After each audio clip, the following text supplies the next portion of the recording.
किसी सीक्वेंस में किसी नंबर को किसी कांस्टेंट नंबर से मल्टीप्लाई करने पर उस सीक्वेंस का अगला टर्म हमें मिल जाए, ऐसे सीक्वेंस को हम बच्चों जीपी कह देते हैं। जैसे ए को हमने आर से मल्टीप्लाई किया तो सेकंड टर्म हमें मिला ए आर, इसको आर से मल्टीप्लाई कर दिया तो थर्ड टर्म हमें मिला ए आर स्क्वायर, और इसको आर से मल्टीप्लाई कर दिया तो हमें fourth term A R cube मिला। तो ऐसे सीक्वेंस को हम बच्चों क्या कह देते हैं, जीपी कह देते हैं। जिसका जनरल टर्म यदि हमें फाइंड करना हो तो देखो सेकंड टर्म में आर की पावर कितनी है 1, थर्ड टर्म में आर की पावर कितनी है 2, फोर्थ टर्म में आर की पावर कितनी है 3, मतलब जो नंबर ऑफ टर्म है उससे एक कम है।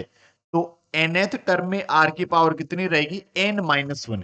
तो किसी भी जीपी का जनरल टर्म जो है वो क्या होता है, a आर की पावर n-1, जहां a को हम फर्स्ट टर्म कहते हैं, आर को हम कॉमन रेशियो कहते हैं। और कॉमन रेशियो फाइंड कैसे करते हैं बच्चों, सेकंड टर्म को फर्स्ट टर्म से डिवाइड करा देते हैं, ठीक है, या फिर थर्ड टर्म को सेकंड टर्म से डिवाइड करा देते हैं, ठीक है।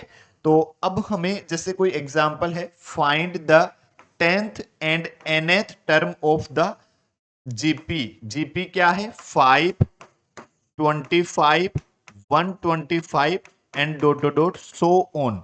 इसका हमें 10th टर्म फाइंड करना है और हमें nth टर्म हमें फाइंड करना है।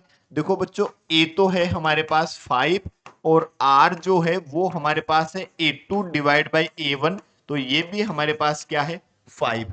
अब यदि हम बात करें t10 की तो t10 a r की पावर 10-1 मतलब कितना 9, तो इसको हम क्या लिख देंगे t10 equals to a5 r भी कितना 5 की power 9 base equal then power will be added, तो 5 की पावर क्या हुआ 10।